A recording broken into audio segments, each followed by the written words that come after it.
All right, let's do it. It's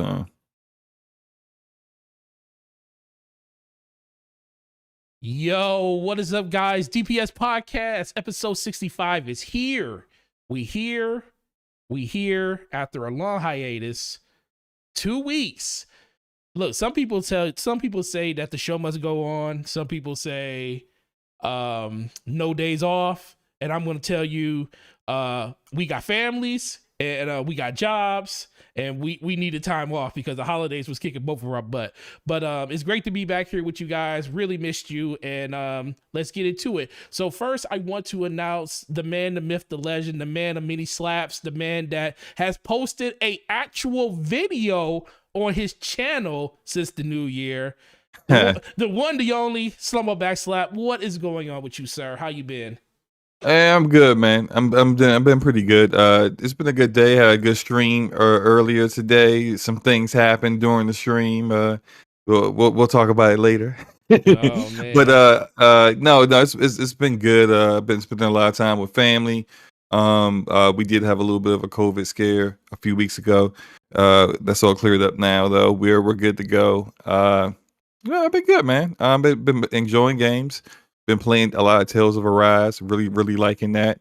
Look, we're gonna talk about like a lot of the other stuff that we've been playing and everything. Later on, but like, yeah, I've been good. How are you been, man? I've been good, man. Just super happy that the holidays are over and being able to just sit back and relax and do something that I haven't been able to do as much as I thought I would be was actually play games or just have fun in general, because like, you know, that old adage, like we talk about like PC gamers and stuff. Some people say the reason they don't play on PC, even though they understand that PC is probably the better platform to play on, they say they look at their monitor all day at work. So they don't want to come home and look at their monitor when they get home. They want to go home and look at a 55-inch big TV and all that other crazy stuff. See, I have it double bad because I don't mind looking at a monitor. I don't mind looking at a TV. But since my hobby is based around selling and getting people to buy video games, I don't want to play video games half the time during the holiday season. So I was forcing myself to like do the little bit of gaming I was doing. Outside of that, I would just come home and like, I'm going to bed, I'm going to sleep. I would be going to sleep at like 10 o'clock in the afternoon or 10 o'clock at night, wake up at 3 o'clock in the morning, like what's going on with my life? I would like be off work and sleep till 3-4 o'clock in the afternoon. It was bad, bro. But I got my mojo back. I was able to play a lot of games over the last couple of days, just spending time with family and stuff, and then being able to play games with you yesterday was really fun, and I appreciated that. But no, man, outside of that, it's been a good time. Everybody in the chat, tell us what you guys been doing. You know, how was your holiday? How was your New Year's? What was your surprise Christmas gift that you got that you didn't know you were going to get? And which one of your family members fell asleep on your couch and didn't make it home on New Year's Eve, on New Year's Day, because, you know, safety and all. Shout out to that guy Smitty. Appreciate you, always one of the first people up in the chat. We got Mitchie. Smitty? We got Mitchie dies a lot. Hello guys, happy New Year. Yo, appreciate Mitchie. it. Listen, Brap is up here trying to be messy already because I was being messy with him. I was being messy with him on Brap the other day. So shout out to you, Cat Daddy Lurk. You know what? Fat Daddy Elder Cat. Elder Cat. I couldn't remember. Man, I was carrying Elder Cat and some road company earlier today. You know, I'm kidding. We were both doing that thing. We were both murdering people left and right. You know, as we tend to do in road company. Man, it's a fun game. It's a fun game. My bad. Continue, bro. My God. So yeah, shout out to Brat with the $2 super chat. Slow-mo playing the Souls game. We gonna talk about that. We gonna talk about it because Slow-mo did just break the news to me. Somebody I guess lordered long enough in his streams to get that many points to do it. So shout out to him. A lot of lurking. Shout out to once again, Cat Daddy, Fatty Stacks, Mr. Elder Cat. He says, my surprise, he says, it's a valid excuse.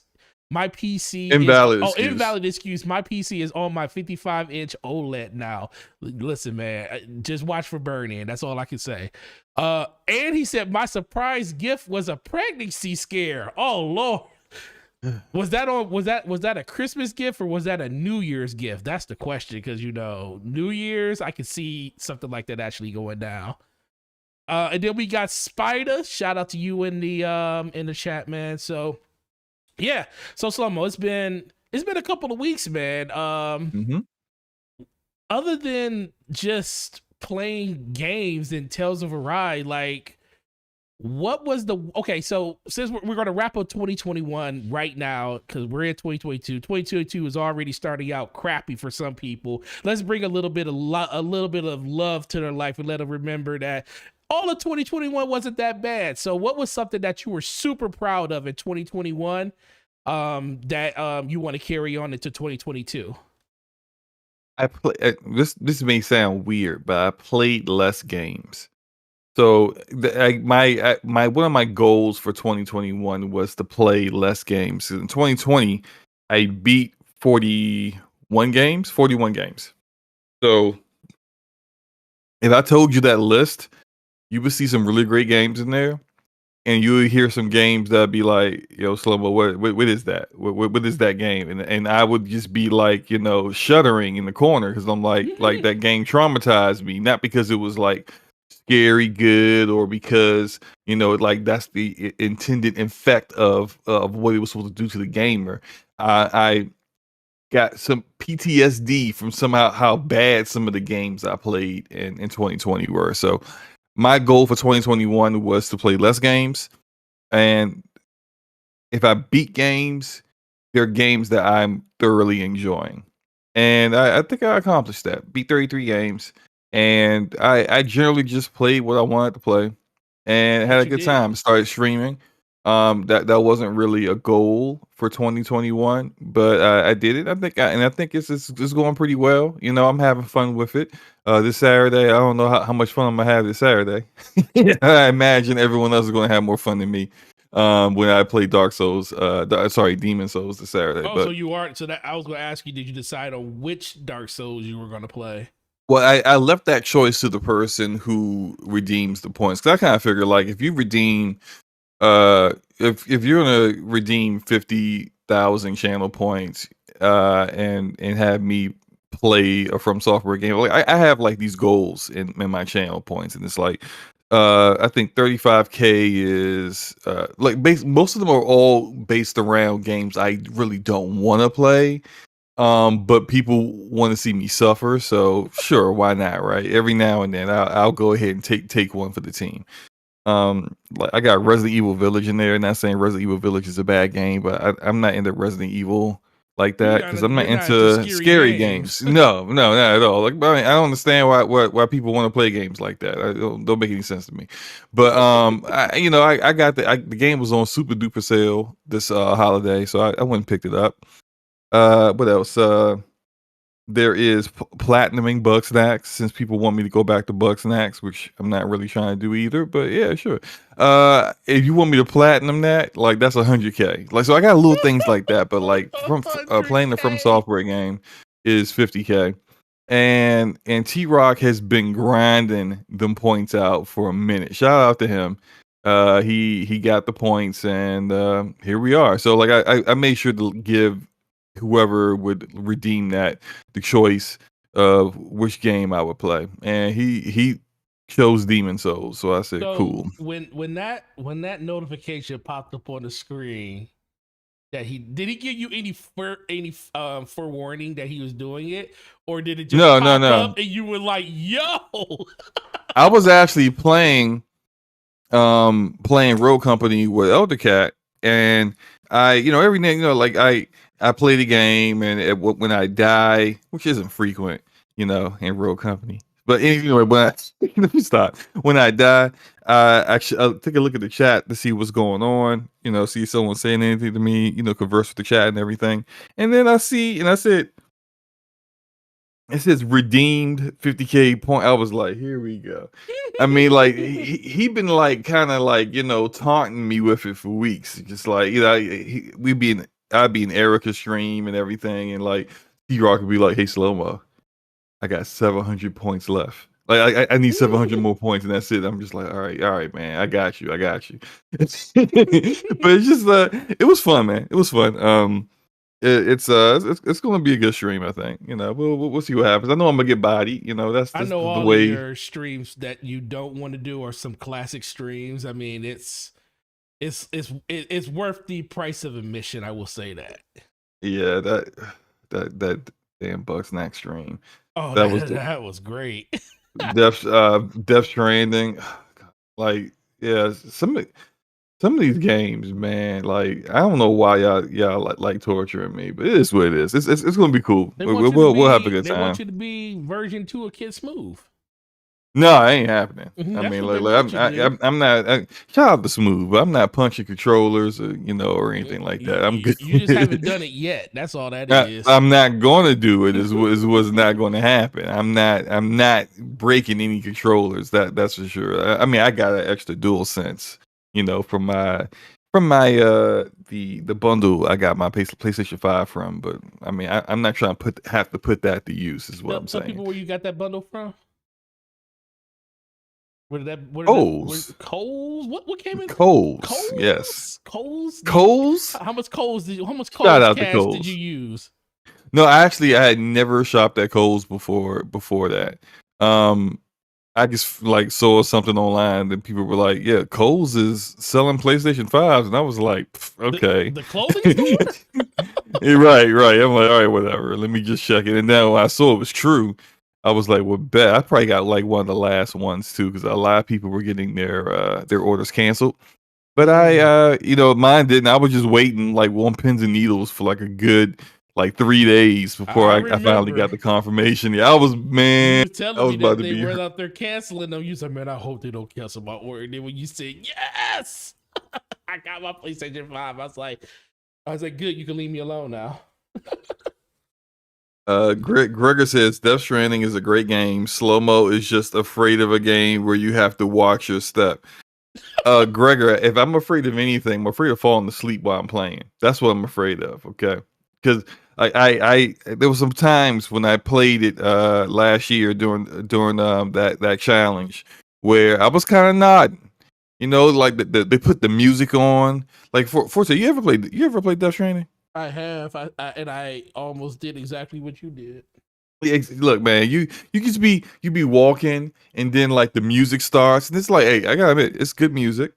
That's probably the best thing about the game. The music's good, and Mm-hmm. and then you just walking and it's like this huge. It's supposed to be like Kansas or something, but it looks like New Zealand. We ain't gonna talk about that. And then like it's just like you just looking at it's beautiful too. I will say that it's a Decima It's a engine. It's good looking always game. great engine, good looking game. I can't complain about any of that. Just the gameplay is absolutely terrible. But like no, and like I started to fall asleep, and I didn't even realize it. I was about to be in a whole different world. That music had me floating, man. It was crazy. But no, I mean like for this year, my goals for this year are probably I completed my goal from last year. Let me start there. I completed my goal from last year. Play less games, enjoy the games that I'm playing. I definitely did that. I didn't play any games that just finish games that I wasn't enjoying just because I wanted to have another game to say I completed on the list. I didn't do that. I just played what I enjoyed and it was awesome. Uh this year, what I want to do is more focused on like the content creation side of things. There are kinds of videos that I was trying to do last year that I never really got off the ground, and I Right. want to get refocused on some of the other content that people know my channel for, with like focusing on indie games that people haven't heard of, kind of like introducing people to different kinds of gaming experiences. That's the kind of stuff I want to get back to, as well as do kind of some of that mini documentary stuff that I want to work on. So that's my goal for this year. We'll see how it goes. What about you, man?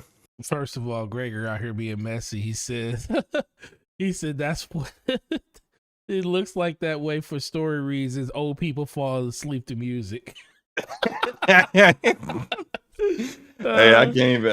I can't even deny that one. oh man, Dr. Sorakis says Death Stranding should be called Sleep Standing. Facts, absolute facts. Oh man, no man. I actually mine's. I'm super proud. It happened at the end of the year. It probably was a byproduct of just working that I Mhm. finally broke away from Destiny long enough to be like the question if I really want to play that game long term like that Yeah, anymore. real quick, I got a question for you. I'm looking Yeah. at your footage. This looks like it looks a little old. Cause I'm looking at the shaders that we both have in our on our character. So it looks a little old. Like not Oh, old I can because give. Halo Infinite. Well, I can give you new footage. No, I'm not saying that. What I'm saying is, what is your field of view? This is 105. No, that can't be 105. That's This, 105. yo, That might. You know what? No, my this field of might be view is one. This might be 120. yes, I'm about to say that because This like might my be field what. of view is 105, and I'm just looking at like, yo, this is giving me kind of fishbowl Yeah, effect, yeah. This is probably and I 120. usually get that fishbowl effect from 120. Yeah, I so don't play at 120 anymore. I play at 100 now. I uh, I I think it was mostly because, and we could talk. I mean, I guess we could talk about that during the Halo Part 2, but mm, um, I turned it down because I was getting this sensation where I wasn't. I feel like when I was not ADSing, it was mm, just hard for me to shoot people at a distance because they were smaller because my field of view is pulled back so yes, much. yeah, that's very like it's disconcerting for me. I can't deal with that. For me, the minimum field of view I can go do with is 90. Right. If it's anything below 90, I don't want to play it. If it and that's usually like an issue of consoles. Very rarely do you see a PC game not give you that option. Mm-hmm. But my max is 105. So like that, so anywhere between 90 and 105 is where I'm good at. I don't want to go past 105 because then you get that like when we talk about that fishbowl effect and enemies, especially if you're playing like a shooter, enemies are like too small and things like that.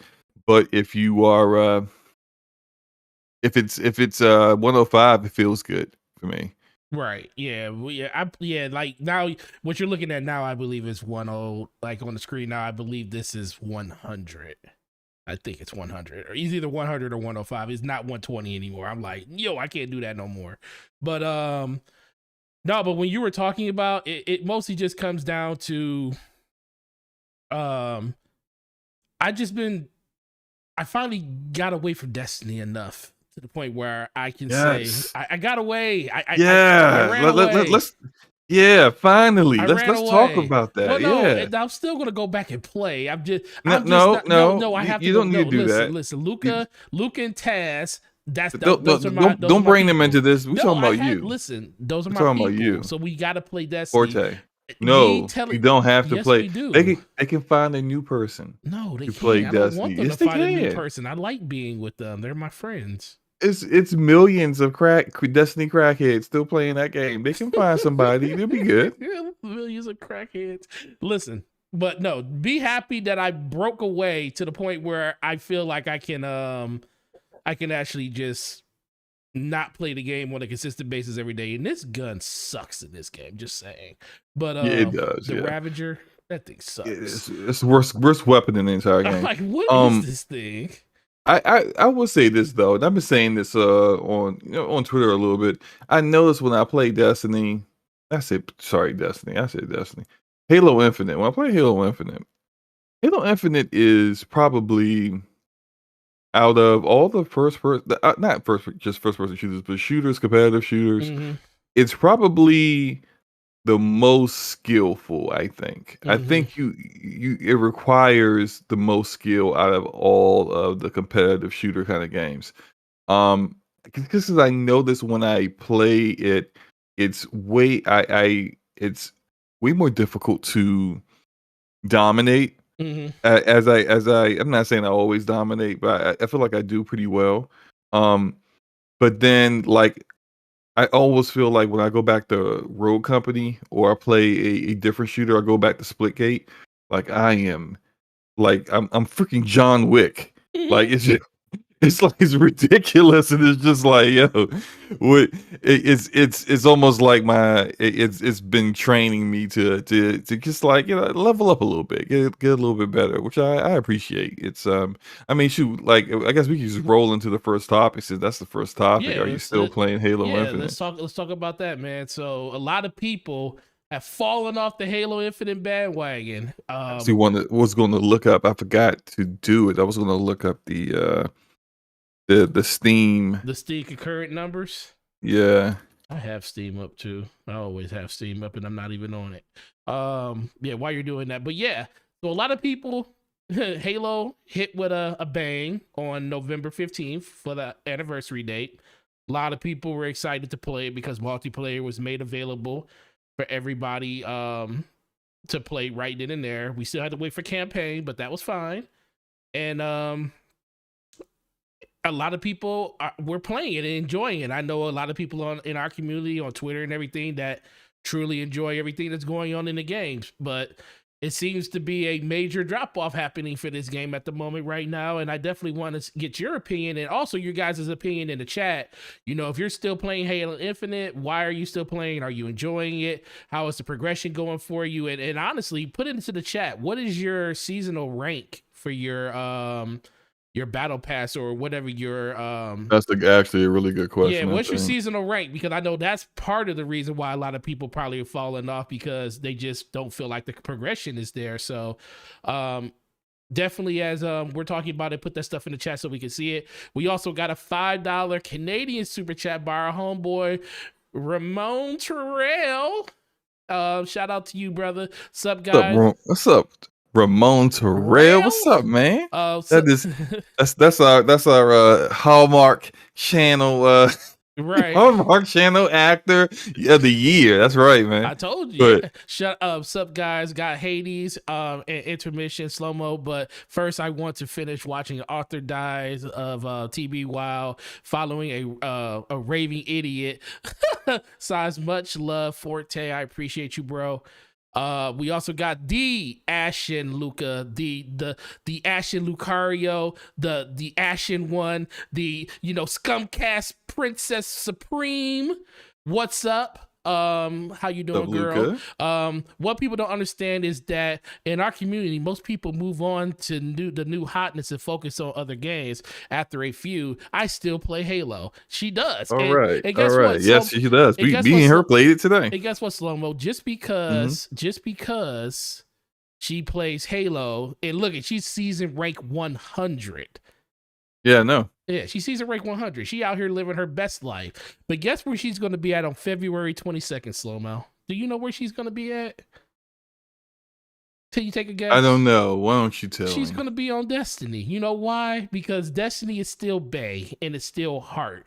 Even though we taking a break from it, we gonna be right back because what they gonna drop a hot trailer with a hot new song, and we gonna be in. I didn't know you could play trailers. That's it. They're gonna drop a hot trailer with a brand new song tied to it, and they gonna put like sound effects in it, like guns clacking and stuff, and bullets going off, and you sliding around a corner, and you gonna be like, "Yo, this is a fire trailer!" And guess what? We gonna be all in it again. So. As much as I'm just gonna repeat what our homie Elder Cat just said here. He said, "Get that monkey off your back, Forte. I'm enjoying having more free time for other games." I do too. I'm playing other games. The thing that I will tell you this: the time away from Destiny. The only thing that this has shown me is that it's okay to take a break from a game. That's all it showed me. It shows me that I don't have to play Destiny forever, forever. I can actually take a break. So that's definitely going to still happen. But me telling you that I'm going to leave Destiny forever, and that's not going to happen. The game's too fun to do that. It's just a great game. But yeah, did you pull up those Steam charts so we can see exactly what's going on? I did. So I went back to December 1st till today. And there is a steady, it's not a drastic decline. I think the drastic decline occurred maybe before the campaign came out. Mm-hmm. because it was, I think, right around the time where, and we said this multiple times, Mm-hmm. that they really needed to hit in the beginning and to capture like a whole new audience, which I still think they have somewhat, but like they really needed to get like to capture people in the beginning and keep them, which with like a solid multiplayer, which they have. But like some of the issues with the battle progression early on, as well as some of the other issues with bugs, things like that. I think those are some of the reasons why people fell off, and some gamers are fickle. Yeah. They fixed those issues, but some people have already left. So when you have a drastic drop, and of course, look, Steam isn't the end all be all, right? Like Steam is just What platform? one of the platforms, right? There are the people who are playing it through Xbox, the Xbox app on PC, which is definitely likely less than the people playing it on Steam. But then there's the Xbox community as well, the Xbox One and Xbox Series consoles, which are probably likely the majority of the gamers playing the game. And so we don't have those numbers for them, but just like it is kind of like when you see it's trending on Steam, where the player count goes, it's pretty indicative of what's really happening overall. But in the beginning, let's see here, they were at December 1st, their peak was 116,000 players. Mm-hmm. So they were at 116K December 1st. Today, their peak was 52K. Okay. So that is more than double the drop. So like, yeah, It's a that's consistent. a significant It's a drop. Yeah. down because I remember when I looked at it like right around New Year's, it was around 64, 65K. Hmm. So it's just a steady a steady drop. Before you go again, let me see. RRD says love Halo. I'm rank 100. The progression isn't bad anymore. That's just dumb talking points. Then we got that guy Smitty says I fell off, haven't played, but once in 3 weeks I'm level in the 20 still. RRD says it's way better now, and people need to enjoy fun games instead of chasing progression. I do agree with that. You know, I don't even really think about the progression as much. Because I just pop, you know, the double XP bounty. I just save them for resets, and when the reset comes, I use them just to get those 2 or 3 levels I can get just from that. Hmm. So it actually doesn't really bother me as much anymore as it used to. And then he also said, and then that guy to me said he usually plays solo. Cat Daddy says, no lie, I uninstalled it. I didn't even finish the campaign. I just couldn't get invested into the story since I had no prior history. As far as the multiplayer, the battle challenge chase ruined the multiplayer for me, and I definitely agree with that. Then we have a $15 super chat from Corey Hale. Shout out to you, brother. Thank you. Finally caught you guys live, but been working so much, can't really interact. Nevertheless, enjoy another great show in the making. Salute. Appreciate you, bro. Then we also Just got, want to real quick go ahead. shout out you for being able to read these words accurately today. You were on the money. I mean, you Oh my haven't said a god. word wrong. You haven't Oh my god. completely screwed up the interpretation of one of these super chats yet. I'm proud. I feel That's my religion. That's my resolution for 2022. That's one of them. you almost messed. You almost I said that's almost your did. It religion. was a religion. I almost did, and I caught myself. So I'm Well, paying well, more that's my attention. religion That's for my religion. That's my 2022. resolution for Say words 2022. correctly. So it works Amen. correctly. Shout out to the Ash and Luca with the $5 super chat. Slow mo talking about what trailers do when Square could drop a steal of Arif's shoulder for part 2 of a remake, and he'll be squealing. You know what? All right, go ahead, slow mo. She That's basically almost true. she ain't lying That's because almost true. That's almost the true. Arif is Bay. Let's be for real. Tifa's Bay. Oh Arif is all no, right. no, come Tifa's on. Bay. She ain't got the music. Tifa ain't got the music. They put that. Everything got the assets, man. Come on, man. They put that. No, there's more than just. There's more than just look. There's emotion Yeah, and feelings. There's more than to Tifa than that too. Look, we ain't gonna get into this discussion. We ain't gonna get into the discussion about Tifa and the difference between Tifa and the Aerith. Come on, man. That was, shout out to Gregor Von Doom. Slow-mo would jump out of his chair, bad knees and all, if the division actually dropped the trailer for new content.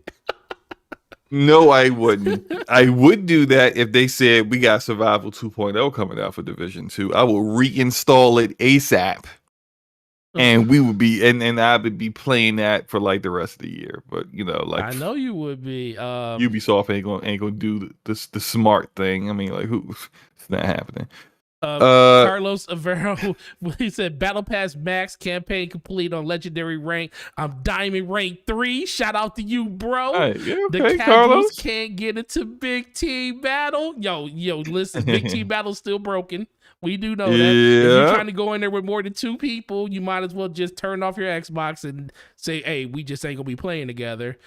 Gregor says Forte had work done or took classes over the holidays. Look, I went and got my GED. I went and got my GED over the holiday. Luca with the $2 super chat. Shout out to you for. Oh, go ahead, Slow-mo. No, go ahead and read it. She said for Slow-mo to read. Go ahead. She wants me to pronounce the name of a character from Tales of Arise. Look, let me give people context here before I say this. I've been streaming Tales of Arise. I've probably did about 2 or 3 streams so far. It's been fun. I really enjoy the game. It's a great RPG. If you haven't played it yet, definitely check it out. Some of these characters' names, you know, like they're not common. They're not common names, all right? Mm-hmm. I'm not, and I'm doing a bunch of stuff. I'm playing the game, I'm streaming, I'm trying to be sociable, I'm trying to talk to people. Like now and then, maybe like 3 or 4 times in a row, I may say a character's name wrong. So Dohalim, I just said it. Dohalim is this jerk of a character that probably spoilers here. Dohalim starts out like you actually fight him at one point, and then he joins you. When you fight him, like he's got like 80k HP, and he's like hitting you with all kinds of like extinction level event attacks. Even at the end, he's just spamming the same attack over and over again. He's a key bastard, right? You get him on your team, he got 2k health. What happened to all the crazy attacks, man? What happened to you know, uprooting boulders out of the earth and slamming them on my head? Where all that go? Now this man giving me vines, or I can pull up vines and hold you. What is that? Oh, I'm a hold them for you, Slow-mo, so you can do all the damage. You get your trash behind up out here. So I you know, like I can't stand Dohalim. Can't stand him. Yeah, that's his name, Dohalim. I've said it like 5 times now. I said it correctly. Okay, Luca, there you go. But no, like the game has that trope where the villain joins you, but the villain's trash now. At least when Chrono Trigger did it and Magus joins you, there was a narrative reason why Magus wasn't as powerful as he was when you first fought him. And it's because he got a lot of his magic taken away from him. So like that made sense. Like give me a narrative reason why Dohalim went from being like a god to a jobber. Like make it make sense. That's all. Why? That's all. So there, it's a lot of questioning going on right now. They're wondering, like Cat Daddy's up here saying, you know, Slow-mo didn't want to answer that question right away because he wanted to go get an interpreter called Google to actually tell him what the name was. Look, hold on. Look, shh, don't say anything. I'm gonna type on my keyboard. Okay. Okay. Can you hear that? A little bit. Okay. Look, did you hear any of that? When I was speaking before, you were also talking. I have a mechanical keyboard. You can hear me typing. I wasn't typing anything. I know I didn't need to look up the pronunciation. That like the character is popular enough that I could go Google, hey, how do you say Dohalim, and it'll give you like the syllables and everything. No, that's not what's going on. It ain't like that, Slow-mo. No, it's not like that. It's not like that. Lord have mercy. I can't believe you. But for me, to answer the question, yes, I'm still playing Halo Infinite. Playing it today. I was playing it with the Ash and Luca, who's in the chat and questioning my ability to pronounce random characters' names. He said cell And phone. cell phone. Leave me alone, Elder. Yeah. I played with Taz today. Shout out to Taz as well.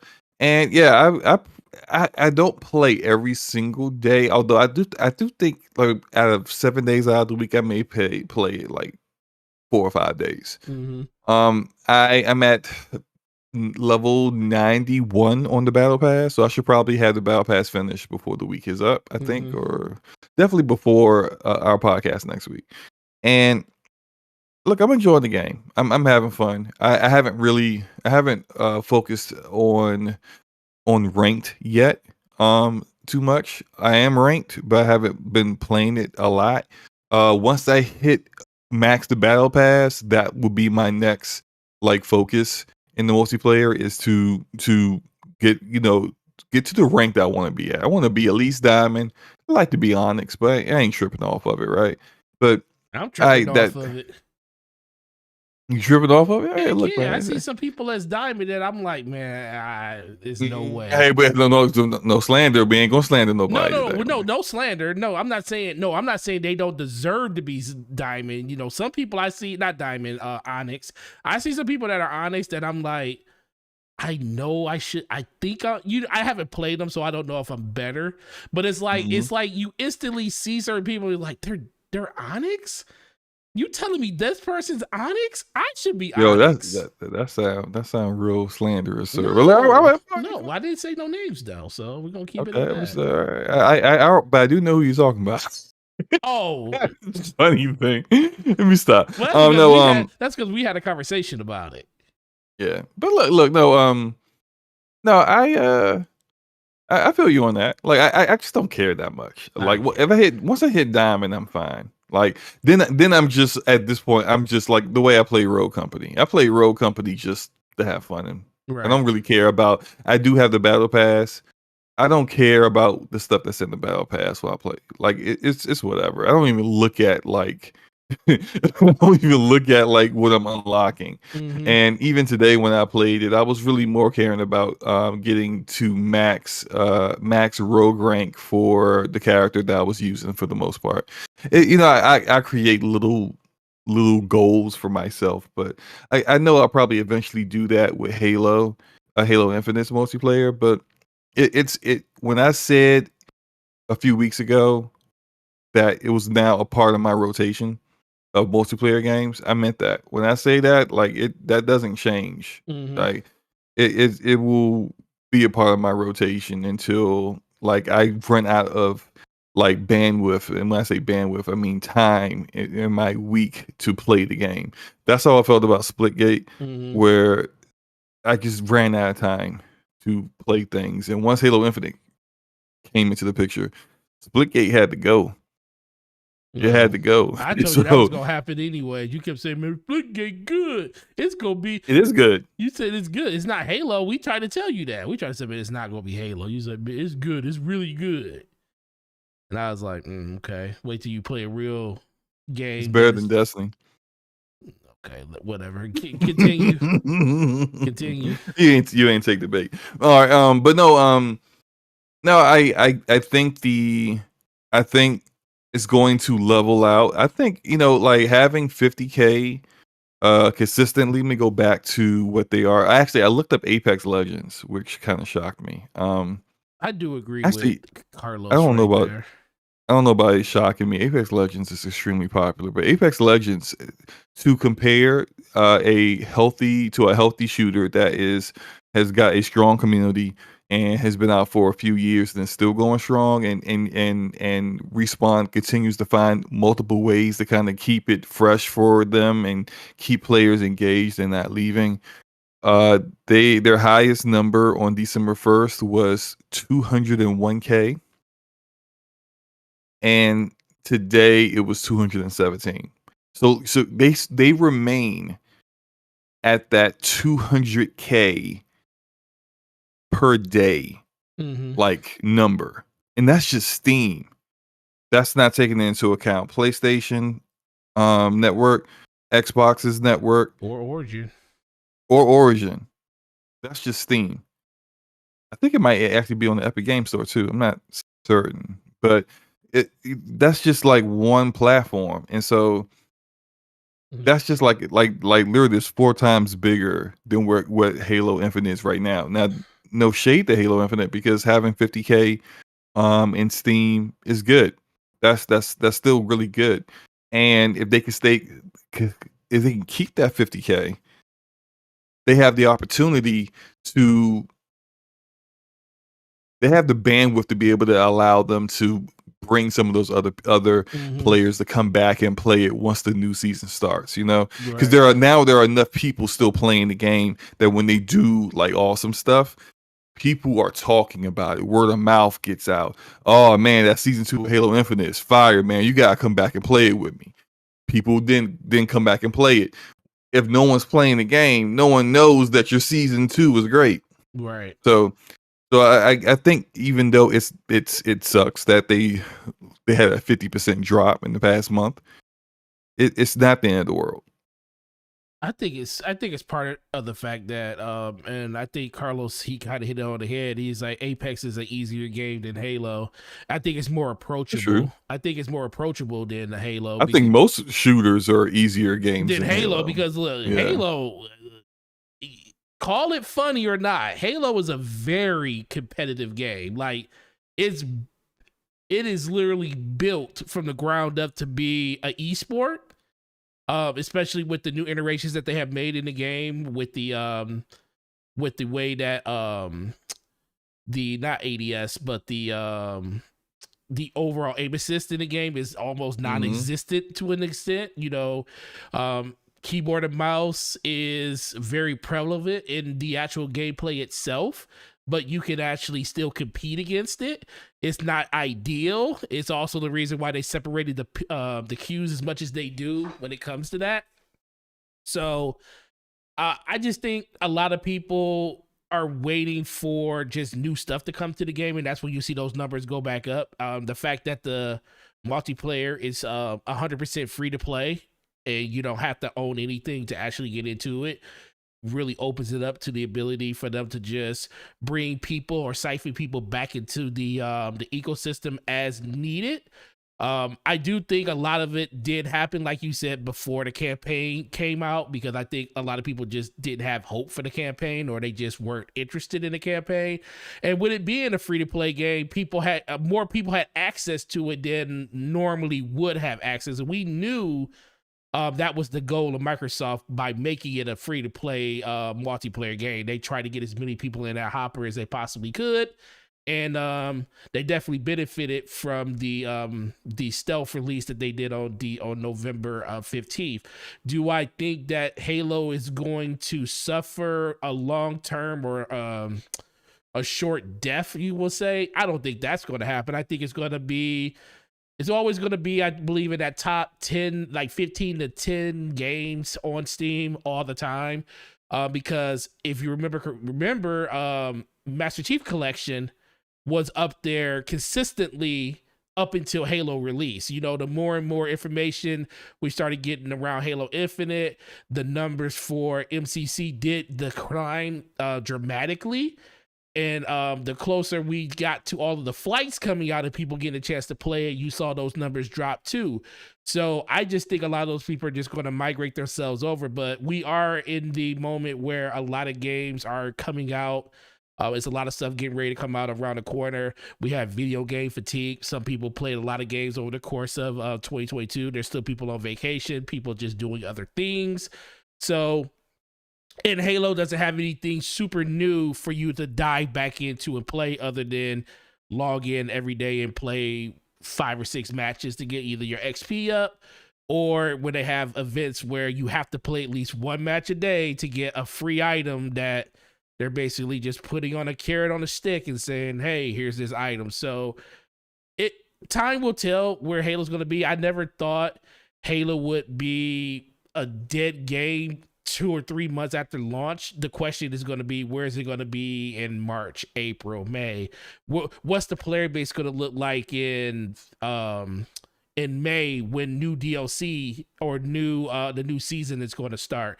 How long is it going to be for them to implement the next story expansion into the game? How many people are going to come That's back? very, very important. Yeah. I do feel like they need to.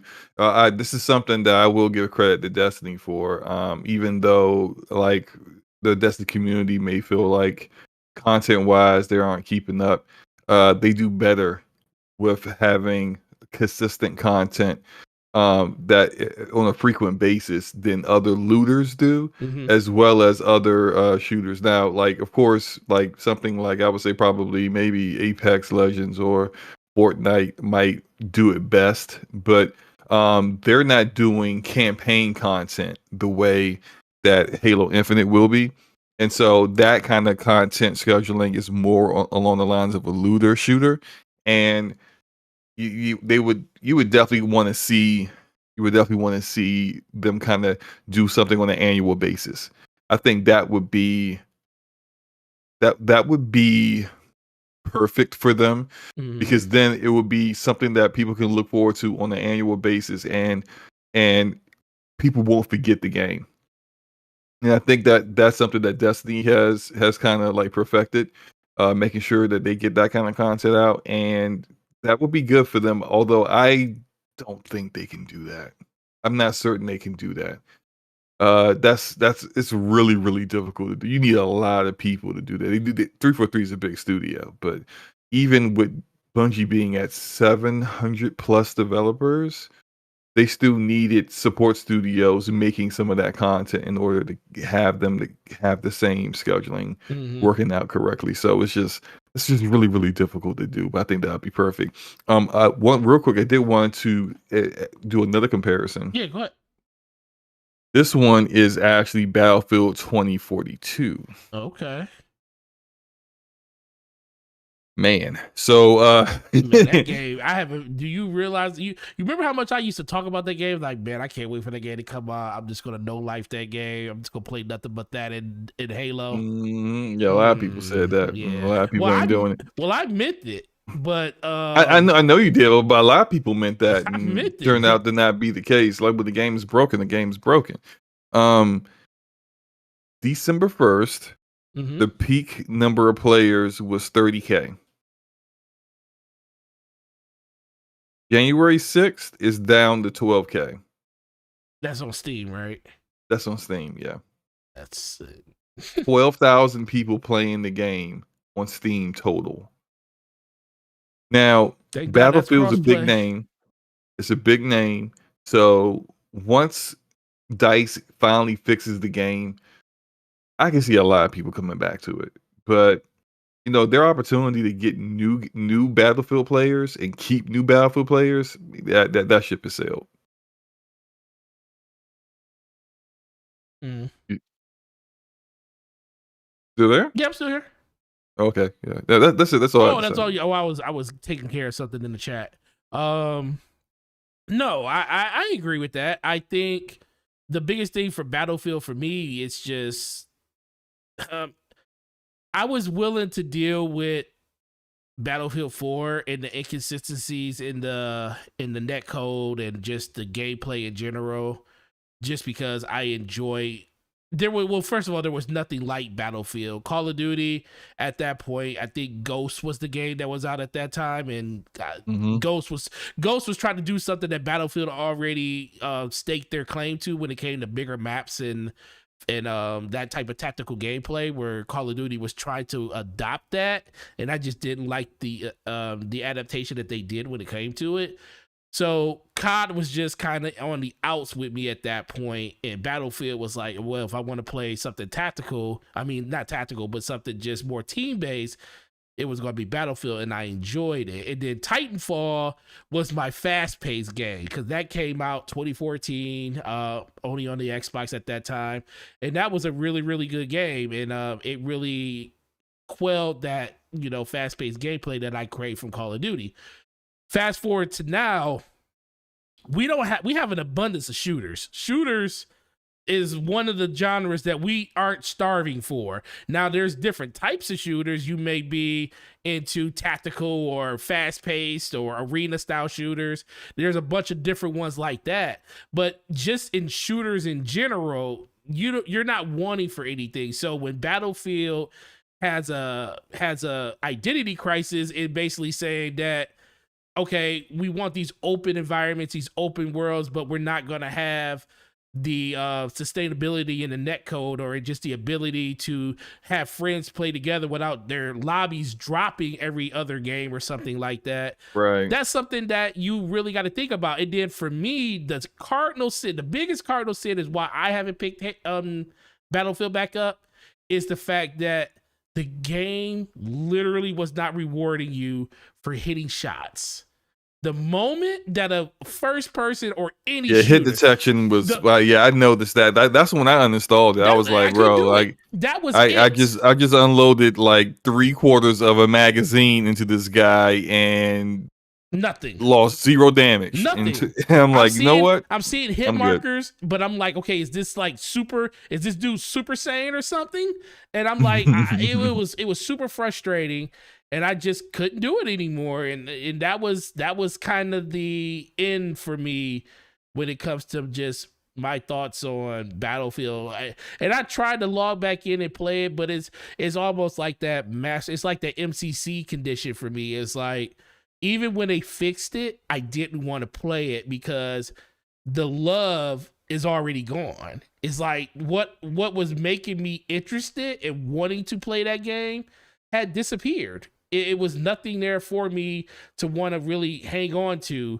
And I know some people are going to say, well, you should still try to play the game and stuff like that. It's better. It's good overall. And I'm going to be like, well, they should have made it work day one for people like me that really take tight, first person shooters and, shooters in general serious, because when your net code and stuff is busted and your hit detection is off, how do I know is it me or is it your game? And I don't want I legit feel like they broke it by, well, of course it was by accident, but I feel like it was fine in the beta.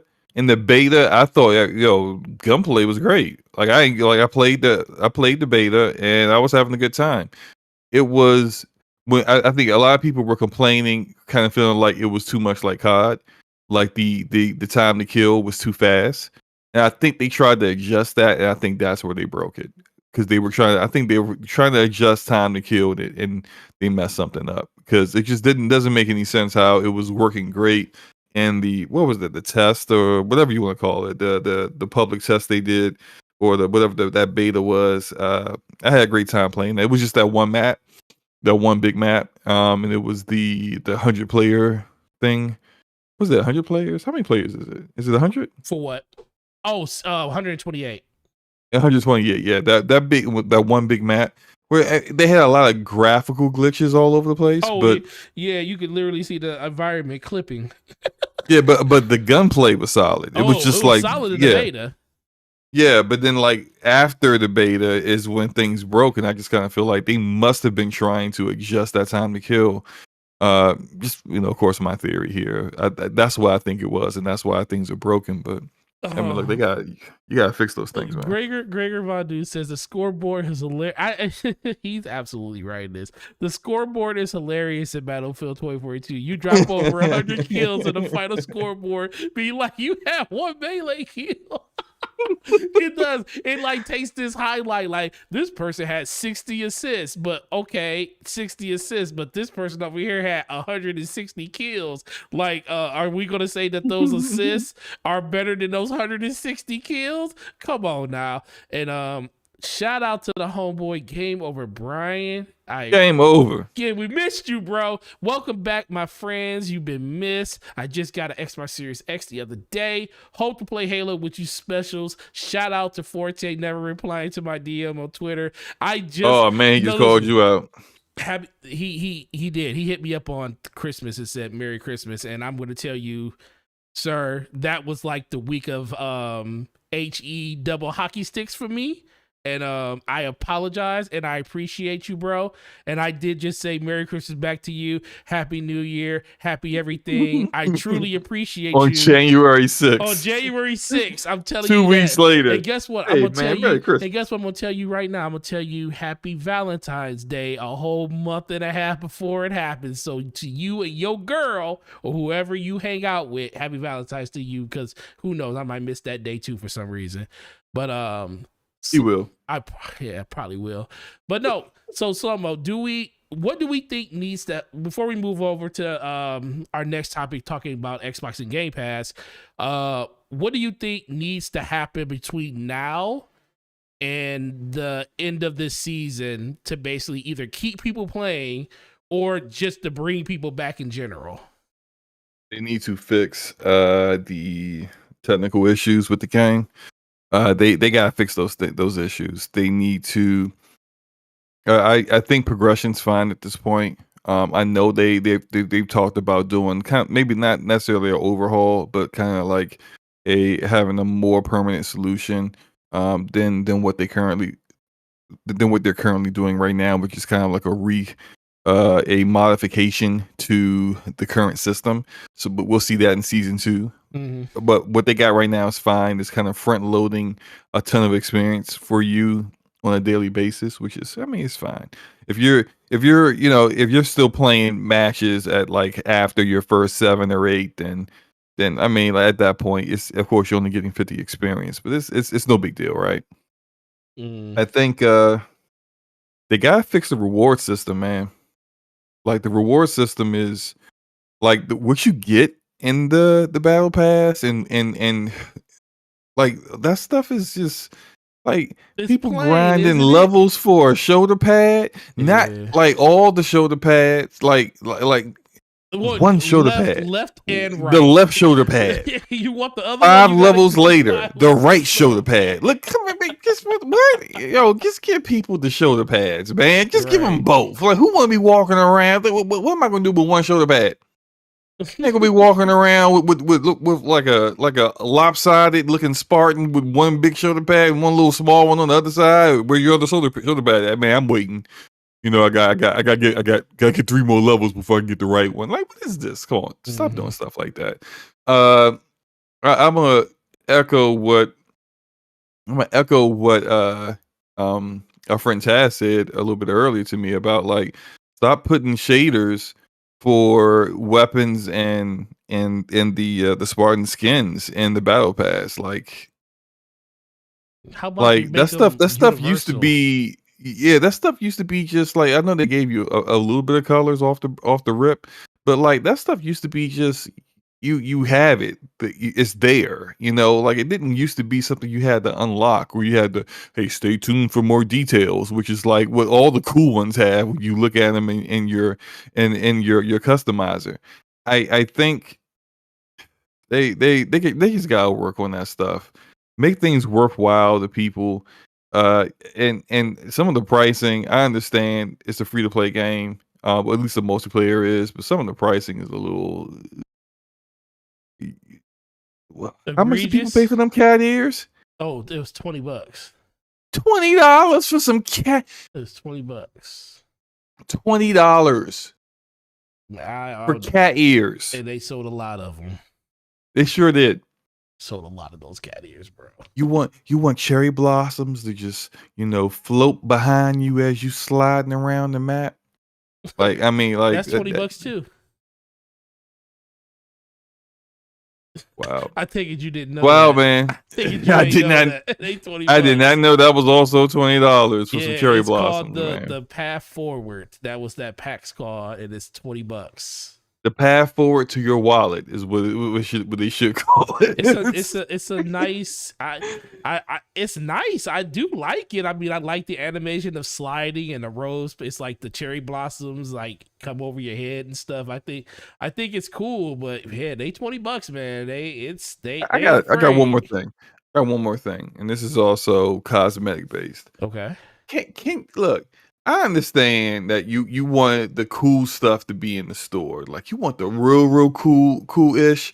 You want to spend a little bit of money for it. I get that, Yeah, right? I get it. but why the Spartans gotta look so dingy? Why can't you talk about why they can't look like the esports ones? No, I mean, no, at least look clean. Like you got my Spartan looking like he don't bathe, like he don't do anything, like he don't take care of himself. Like his armor, look, like when I put on, because I tried to at one point color coordinate my Spartan's armor with like my icon, so like orange and yellow and red. I put on the orange skin, on paint job on my Spartan. He got like dirt all over his legs, stuff. It's all caked up, Like he been mud and stuff. sliding all over the Like he place. just been like, I'm and like the esports ones don't look like this. They look clean, shiny. They look like somebody, I ain't gonna lie. Yeah. they like somebody took care of that armor. My armor is dinged up, scratched up, the paint chipping off in areas. Like, look, come on, man. Y'all know what y'all was doing. You really don't want me to wear that. Right. I don't want to wear that. But here we are. So, oh man, I'm with yes, you. Elder Cat. He said the free Spartans look real musty out here. Exactly, musty. Shout out to Taz, says the shaders in Destiny 2 are earnable by playing, and you can equip them on all armor and every legendary weapon. No shader in Eververse. Halo on some dumb ish. Now listen, I'm with you. Like I almost compare it to this, and it sounds asinine. I ain't gonna say I do. I really prefer the Warframe model if we're gonna pay for shaders. Oh yeah, because yeah. Warframe, they give you a color palette and it's a whole bunch of colors, and you just buy that color palette, and guess what? You have pretty much the rainbow. Modify to your heart's content. Go ham. And then look, take it a step further. They got fashion frame. Yes. And if you don't understand what fashion frame is, I'll explain it. Fashion frame is where people in the community who are talented artists and stuff like that actually design armors for individual warframes. And if they're really good, Digital Extremes, the developer, puts them in the marketplace, and the creator of it, the person in the community who made it, gets a percentage of the microtransactions that come off of that. That's incentive for them to, for the work that they put in. And I'm gonna keep it a buck. The majority of the fashion frame stuff looks better than the armors that Digital Streams comes up with. Oh yeah, facts. So like, I mean, I'm not saying rip off Warframe's idea, but like, if you implemented something like that or similar, I think people would really like that. No, I agree. I do agree, and I also agree with Gregor Von Dues. He says that Anthem really got the texture customization right for the armor, and that was one thing that really did stand out for Anthem in general. But man, we Halo's got a lot of stuff it needs to work on. We're definitely enjoying the game. That's why we're still playing it. We just want a little bit more flexibility in the way that we can earn this armor and stuff like that. There's no reason, like you said, to get one chest, like to get one shoulder pad or one knee pad, or the visor but no helmet. You get the visor. I mean, I can understand that. I can kind of understand the visors a little bit, because the visors do add a lot of customization to your character. But then though, like if you look at the Temurai event right now, in order to get like the little samurai little hook that goes above your helmet, you got to get to like level 20 in the Temurai pack, and I'm like, why can't it just be the helmet? Just give me the helmet that has all that stuff on it, instead of breaking the pieces of it up into different parts. I just don't get that in general. So they need to really, really work on stuff like that, and hopefully that's something that they definitely do before the new season. But slow-mo, we killed that. We talked about Halo, because Halo is always going to be something that a lot of people want to hear about. What happened? What was the first announcement, about a game coming to Game Pass that our friends at Ubisoft surprised us with? Well, you remember Rainbow Six Extraction? I do. Remember that game? Because most people forgot it existed. But, here's a reminder. Rainbow Six Extraction is coming out in January. I completely forgot that myself. January 20th. But now, January 20th. And now that's the day after my birthday, by the way. Happy early birthday. Happy early birthday. Thank you. I might Thank you. forget, so I'm just telling you now. Hey, well, I appreciate I it. won't forget. Uh, um, it will be launching in Game Pass as well, which that's didn't shock me at all, honestly, when I found out about that. I'll get into why they didn't shock me in a little bit. The the other announcement was that Ubisoft Plus, which is the subscription service that Ubisoft has. Some people think it's very similar to Game Pass. I would say it's only similar in the fact that you get their brand new games at launch, and you have access to their back catalog, but you don't get like games that are not published by Ubisoft the Mm-hmm. way you would get that with Game Pass. When I first played Hades, I played Hades through Game Pass, and then I bought it. Right? See, like that wouldn't happen with Ubisoft Plus. That's not really how it works. It's more closer towards EA Play, but even EA Play, I would say, is better. That said, I was not shocked at all that Rainbow Six Extraction is going into Game Pass because that game was destined to be a flop. Nobody was checking for Extraction, and from what I mean, I don't know a ton of Siege players, but a lot of the Siege community, from what I've heard, wasn't really checking for it like that either. Now I'm going to play it. I was going to play it anyway. Um, I I'm canceling Ubisoft Plus on PC at the end of the month, so I forgot to cancel it, and then like I ended up paying for a month. So I said, all right, man, I'm gonna just go ahead and I'll cancel it in February. Mm-hmm. And since I'll still have it, I was gonna play it anyway. But it's look, this is good for Ubisoft because if it turns out to be good, and which is, it's definitely a possibility. Like people thought Guardians of the Galaxy was going to be trash and turned out to be great. So there's always that chance that it could very well be good. There will be a lot of people through Game Pass, like a minimum like 20 million people that will have the opportunity to download and try it out. And I think that's what Ubisoft is hoping will Mm-hmm. happen and people will like it.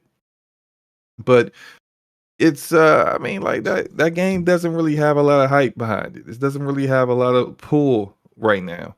And about Ubisoft Plus, of course, you get the people who can't read and immediately thought, "Oh man, Ubisoft Plus is in Game Pass," and I'm like, Yeah. it's not in Game Pass. It's just on Xbox. And to finish up real quick, I think my theory here is that Xbox has been negotiating with Ubisoft to try to get Ubisoft Plus in there. If you add in everything else that you get with Game Pass Ultimate, that would be a good boon to really have all those that Ubisoft catalog in there and to get. Although I don't think they probably do what EA does, which is they don't Their vote. give you the brand new games um, at launch. But I think that because Ubisoft Plus has never been on consoles, that Ubisoft wanted to attempt to really see if the service can stand on its own Right. on consoles. It is not very popular on PC because it's $15 a month, and you don't really get a lot for your $15 a month. You may get expansions from the games, and but they don't drop enough games, in my opinion, to justify the cost whatsoever. At least in Game Pass, you get a collection, like 4 to 5 games or more, coming in every month. Maybe even up to a dozen games coming in every month, and then some shuffling out. But it is what it is. You don't get that with Ubisoft Plus. So it's just like it's not really the same. And to justify that cost to be the same as the cost of Game Pass Ultimate, like, Mm-hmm. no, absolutely not. So I think they're going to have some hurdles with that. But I think they wanted to try to make it work first before they take a number from Xbox and say, all right, just package it into your deal, and then now we have access to that 18 million too. Yeah, I agree. I do think the thing is, they like this year games that they have, loose release dates on is the Avatar game. They did have, I think that's actually it. Avatar and it was one of, Yeah, yeah, Avatar. It was that's another one that doesn't look good. yeah, Avatar and Rainbows in Extraction are the The two games so division far. died for that, by the way. I just want to say the division died for Avatar. For Avatar. Oh, I know. We know. I know. And you were hurt the moment it happened. And I'm with you. I agree 100%. I just think I think it's a good move for them to do it because That guy just come over to you and melee your dead body for what? I don't know. Listen, that's what you deal with in Halo now. You know that, right? Everybody's toxic. Mm-hmm. But Right. but I have come to the realization that, a lot of people are very excited for games like this. It kind of reminds me of even the hype level kind of reminds me of something like Back for Blood, because a lot of people were super excited to play Back for Blood when they found out it was coming to Game Pass. And then on top of that, I think this is going to speak to that same type of crowd, the whole co-op experience, zombie horror thing, but this is more based around aliens, and it's going to be a little bit more of an intimate type of gameplay because it's more tactical based. So I do think it's going to have a place, because I do think games like this really do work in a subscription service like Game Pass. It's probably the next closest thing you're going to get to something like Outriders, but Outriders was more of an open type game, where this is going to be more confined and more claustrophobic. So it's a myriad of different ways that they can go with this. I do think it's going to find a home with a lot of people inside of the Game Pass service and stuff. And I do agree 100%. Are you going to play it? Yeah, I am going to actually play it now. I mean, I was actually, the thing is, I was actually gifted the game a while ago. So it was like kind of a game like, oh, somebody gifted to me. And usually when I'm gifted a game, I at least attempt to play it, because I don't want to make it seem like a person that gifted you something that you just won't even try something that they gave to you. But now that it's in Game Pass, it's like, shoot, man, it's something that I definitely would be playing, even if it wasn't gifted to me, because you want to get every little bit out of your subscription service, because you never know what type of games you're actually going to like and stuff like that. And I know you're going to try it out because it's in Game Pass, and I think that probably has a lot to do with it too for me. We should run through it together, man. You mean the same way we ran through Aliens? Hey, that's on you, man. I told you I was. Look, first of all, did you uninstall that game yet? Or is it still installed? Of course I did. Of course I uninstalled it, man. I still have it installed. I am team delete your games when you're not playing them. And you begged me to get the game. I can't. I need somebody to play Alien. I'm such a big Aliens fan. I'm gonna play through this. We get the game. We played it one time for 3 hours. And I had a feeling it was going to be like this. I had a feeling. I got a feeling. But at least with Extraction, I don't have to drop $40 on it like I did at Aliens, Alien Marines, and waste money. Whatever the name is, it was a trash Aliens game. Hey, look, man! As soon as I saw Aliens with names and then what did he call it, Lucy? What did he call that alien? Yeah. This alien got a name, and it's running through walls and disappearing. I'm like, yeah, this ain't it. Was probably a glitch. It's probably a bug. No, like, yeah, I'm down to play it. Yeah, man, I'm definitely down to play it too. I think in general, it's gonna be a very fun game. A lot of people are going to be interested in playing that type of game just because it's in that type of service. But in general, it's just going to come down to how long term is that going to be. Like, people aren't playing. I mean, even knowing Outriders came out with the New Horizons DLC. I saw a couple people like turn it on, and then they were like, "Oh, same game." Turned it right back off. So they said we fixed all the bugs, man. I still can't play. I still can't even log in with my character. Not for me. I did one exhibition, and yeah, and I had fun playing that with like Elder Cat and stuff. Elder Cat was out here, beasting on people with his, super crazy level tier 15 build. He was doing all right. Oh, okay. Well, I'm just trying to give the man some love.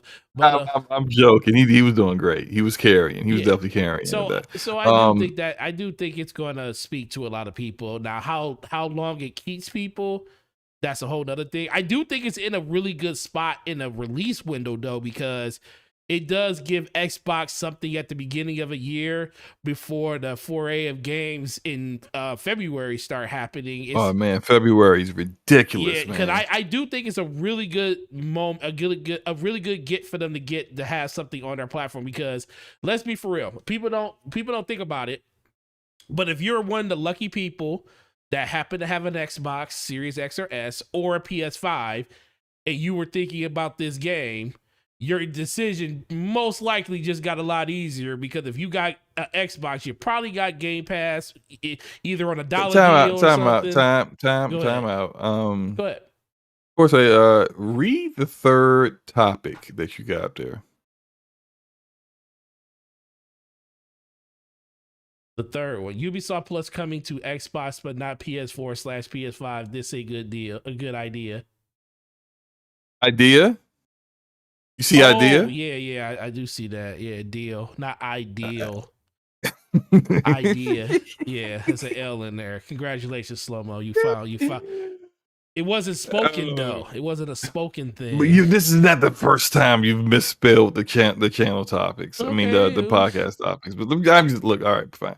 We Okay. just So you wanted just to want so acknowledge so you that. just wanted to bring that up in front of all of our friends I'm here. pretty sure everyone has saw it already. Yeah. They I'm probably pretty not, sure. but now you're about to see a flood of people talking about it in the chat for the next 2 minutes. Hey, look, Now I'm about to fix it. proofreading. No, don't fix it. Don't. It's not enough time to fix it. Look, we can move on from this topic. Just real quick. I have my question for you. Yes. A year from now, Yes.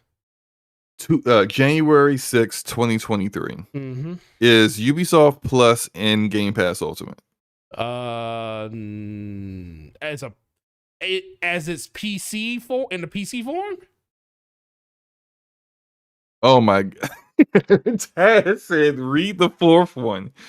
2022 bucket list. What on yours? What's on yours? What? Okay, shut up. Come on, man. see now in you one see show. what see Two now in you one got show. every see I told you now this is the thing. So like I'm gonna answer your question. So are you talking about in its PC form? That version of No, Ubisoft Plus? I don't think they'll ever do what they do on PC on console. I I don't think know why they don't. They should.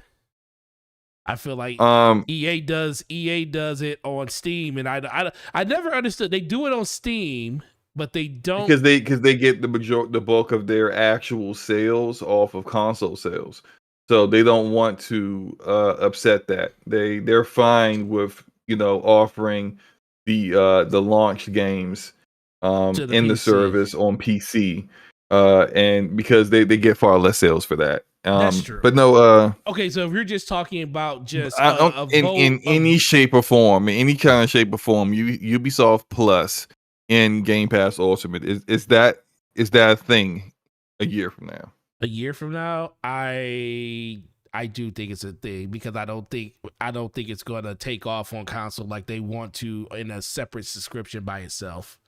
If they want that thing to survive and be a thing on console, it's going to have to be in part of a bigger service that's going to bring people into it. So I don't think not like you said, it really comes down to Sorry, how the chat's killing me. oh my god, here we go. New Year's Gregor said resolution never Forte's lasts. brain is running on the frostbite engine. I am done. I am so done. Listen. I was talking about spoken words. We ain't talking about what I saw on, like when I was typing it. So I still have the same New Year's resolution going on right now. Y'all can leave me alone. Gregor, he said New Year's resolutions never last. Elder Cat, the only one out here that's keeping it on topic. That's what I'm talking about. I love the PC version. $15, play the new titles, beat it, unsubscribe. Great deal. it's Dude, man, they gotta give me something I actually want to beat, man. I tried Far Cry 6. I don't I think haven't even how booted it long up. did I spend? I ain't I even don't know booted it how up. long I spent on that. It wasn't very long though. I Didn't didn't even boot it spend up. So maybe like 3 or 4 hours. so we're super excited for Rainbow Six. We're definitely going to try that out. Let us know in the chat if you're going to be trying it out. But Ubisoft Plus, I do think it's going to hit Game Pass at some point because I don't think it's going to be sustainable as a separate subscription model on the console. But then, like you said, if you're not giving me the actual Ubisoft Plus subscription model where I get all of the games, all the DLC on console, I'm not. What are they going to expect me to pay for it? I'm not paying $15 for a half baked version of Ubisoft Plus that I can just play on PC. So, what do you think it's going to? And what if it's not going to be that? Then what do you think people are going to be charged for this? I think they might do on console something similar to what EA does with EA Play, where the console players get the new releases like 90 days after. uh I think, is it 90 days? Maybe, yeah, 90 days after their release. Hmm. I yeah, it's just interesting. I don't know exactly how they're going to do it, but I don't think people are going to support it like that. People are trying to stop spending money. They don't want to keep giving it away if they don't have to. So, what about you? Do you think it's going to hit the service, Game Pass, or do you think it's just going to be, or do you think they'll just cut losses and not even have it on console anymore if it doesn't succeed? I think I don't see them cutting it completely without putting it on Game Pass first. So I think, yeah, a year from now, it'll be some version of it, some form of Ubisoft Plus will be in Game Pass, Yeah, that's what I'm but definitely thinking not of. the PC version of it. I don't think they're going to do that. Yeah, and I don't understand why they wouldn't do it. Honestly, at this point, it comes down to, do you want to make money or do you not want to make money? I mean, Well, I mean, look, Ubisoft's games sell. well, They're always all their games. They're big AAA games. They're always. I mean, people question the quality of those games, but they're always in the top 10 annually of games sold every year. yeah, they are, but I also know that a lot of people are kind of tired of the Ubisoft formula, and if they have to, I mean, it's one thing. I mean, who wants to pay $15? Especially when and shout out to E. He even said this yesterday. Or actually was B Money yesterday. He said this yesterday. Ubisoft games go on sale within 2 weeks. So you're gonna pay $5-10 for a game that's gonna be $30 in literally 2 weeks after it comes out, because Right. people don't realize it, but Far Cry is $24.99 right now. That game just came out not even 2 months ago. It's more than half off. It's like 60% off. It's crazy. So, Immortal Phoenix Rising. I just bought I already had the disc version, but I'm switching a lot of stuff over to digital. So I traded my disc in a long time ago, but I never bought the DLC. So during the holiday sale, I bought Immortal Phoenix Rising with all DLC for $23. The game, DLC, and everything. That's $100 game. Now that game is like a year and a half old at this point, but that game still sells normally for $80 to $90 because of the DLC is worth $50. And I bought that. So, and that game isn't the first time it's been on sale. It's been multiple times on sale like that. So I just don't see why people would spend, that much on something like this. Like, I think Game Pass is a different beast just because there's so many other things that are tied to it. You're not just really talking about the Ubisoft games per se by themselves. Even EA, I just think EA releases more games on a year-to-year basis.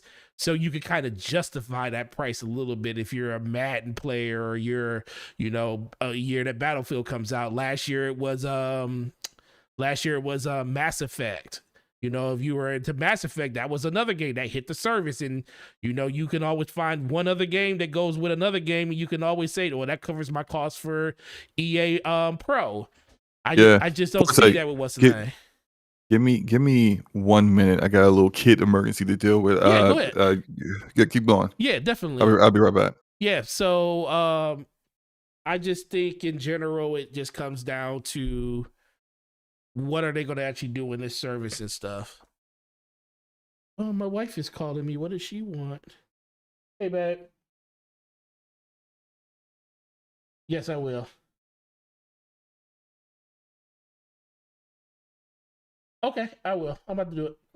All right. So my child lost her phone. For you guys that don't know, she went to school today, got into the car, and now she can't find her iPhone 11. Now she's bugging me and her mother to help find her phone, and I'm like, keep up with your stuff, and you don't have to worry about stuff like that, bruh. Right? Bruh, I don't know. I don't know if it got stolen or anything. Okay. It can't get stolen if it was in the car with you, meaning you bring it home. I know I brought it home. So it's not stolen. Thank you. Okay, here, you want to use this until then? Yes, thank you, sir. You're welcome. You can use mine. Don't lose my phone. Don't you dare. But I do think that Ubisoft does have a place in the subscription business. I just don't know if a lot of people are going to be willing to double down on Xbox Game Pass and Ubisoft Pro. That's why I think EA went the route they went by adding that stuff into their ecosystem. Let's see what some of you guys are saying. Cat Daddy says, I love the PC version. Oh, I already read that one. I'm not going to engage in Slow-Mo's e-bullying. Words hurt, damn it. Slow-Mo, yeah. I only subscribe if there's anything I want to play, but Ubisoft, such as if Splinter Cell game is actually good, then I'll cancel. Yeah, I know a lot of people would actually jump in if Splinter Cell was in there because that's a game that a lot of people truly, truly want. I also think a lot of people would just pick up and buy that game too. So I think that would be a thing too.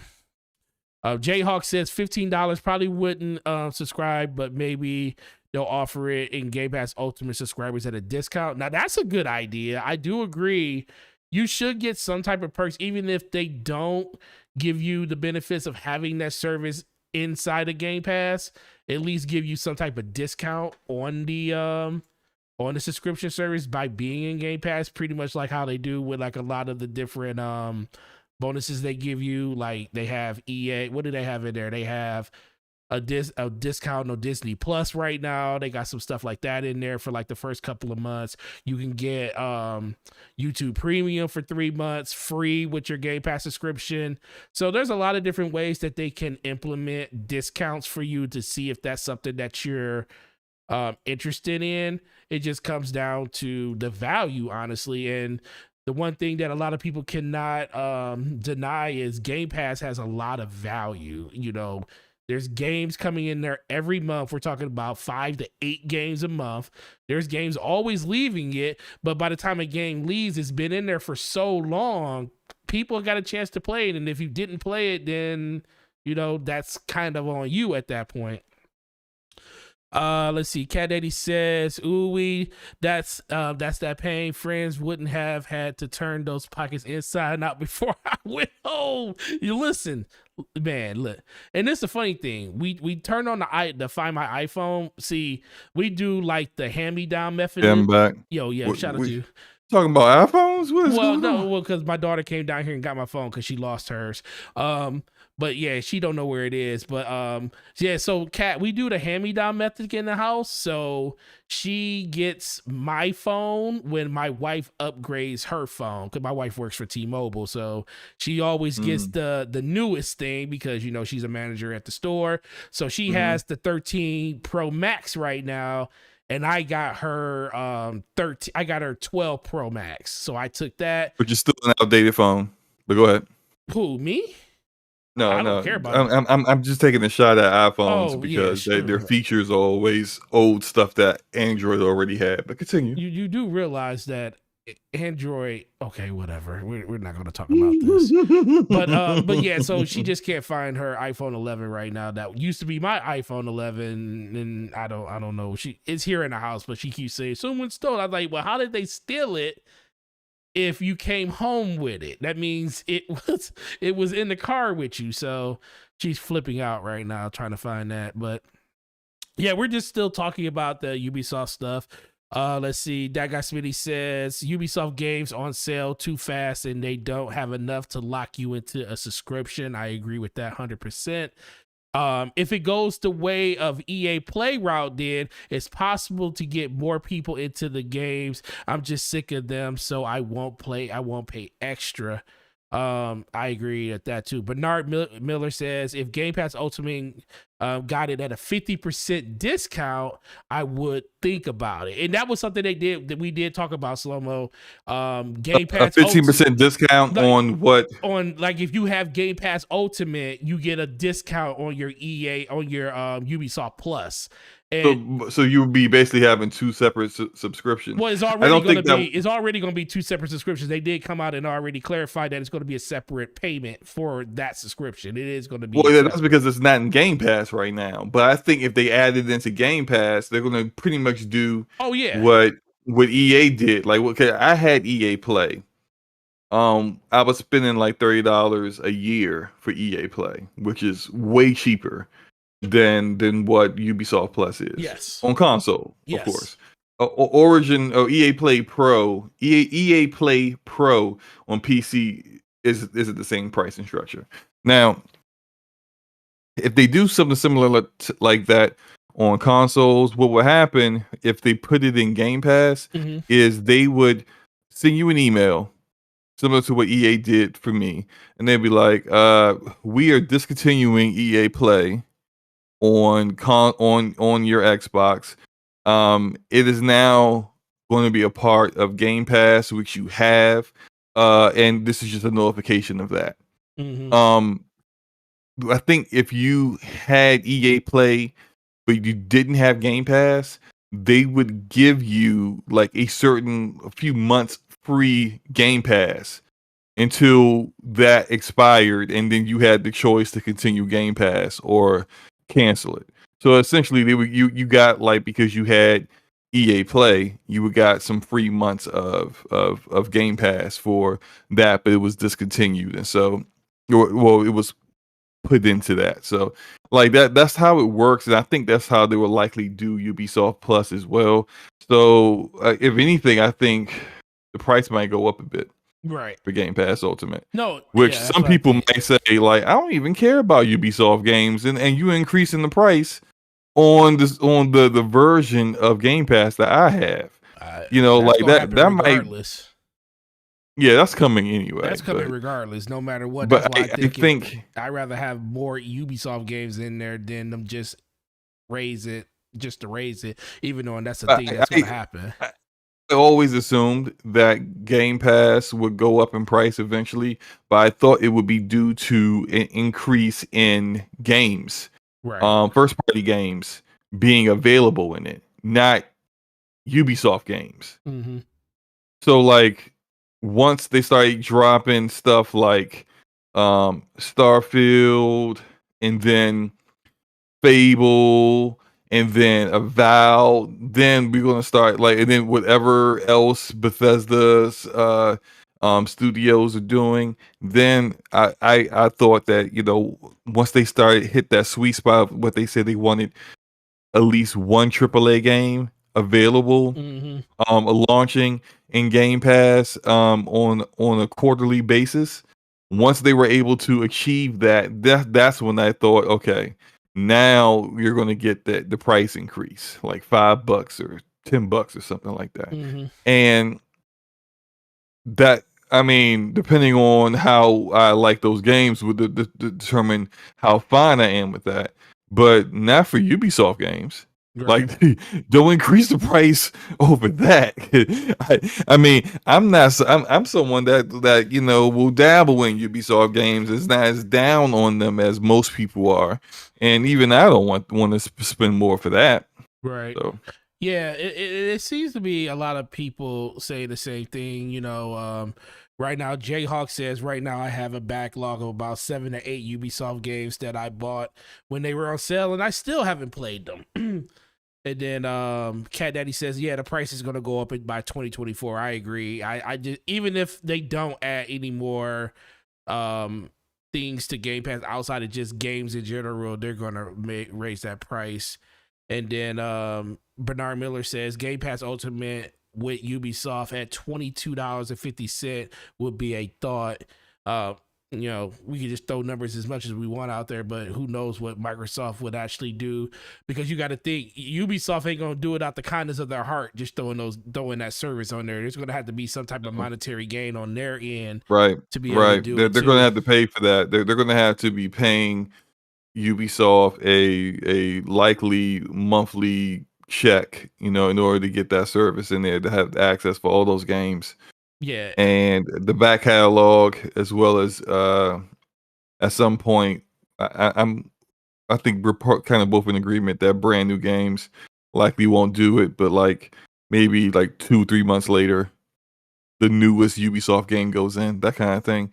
Yeah, you're gonna have to spend some money on that, and that that money's got to be passed on to somebody eventually. right. Cat Daddy, you got mod alert. So if you see some crazy stuff in the chat, just go ahead and take care of it, bro.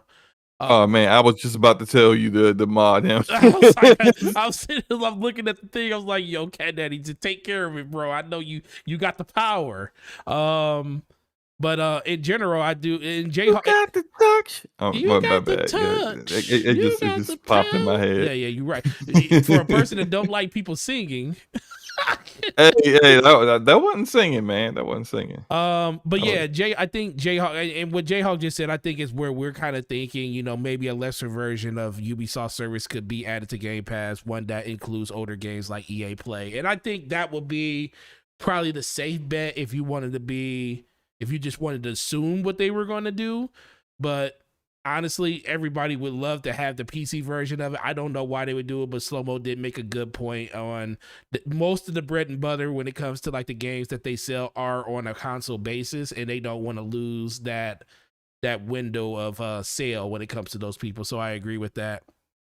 And then shout out to Dizzy Delta 89. He says Ubisoft needs some new IPs and some new game style and a new UI in their title screen and less microtransaction advertisements in their title screen and less towers in their games. I could go on.